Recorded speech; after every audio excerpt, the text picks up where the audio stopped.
Spoštovano občinstvo, prav en lep pozdrav ob tejle 0-0 priliki. Pihanje več od 0-0 je to še vedno precej moška statistika. Sem pa ponosen, da sem predstavnik prve moške generacije, ki je dojela, da ti ni treba voziti, če si nabasan. Da se pravzaprav nič ne zgodi, da ostaneš v enem kosu.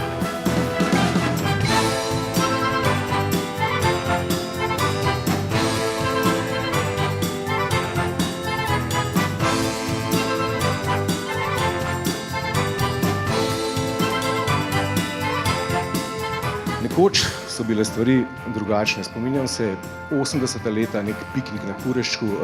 Fotru je bilo treba taksi naročiti, se zgodi vsakemu. In Revež je celo pot do Ljubljane taksistu razlagal, da bi on sicer zmogel to vožnjo, ampak da ga žena ni razumela.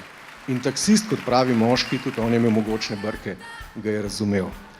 Ampak to so bila davna 80. Zdaj smo 2017. Hvala vsem, ker ste za volanom 0-0, hvala vsem, ker boste za volanom 0-0.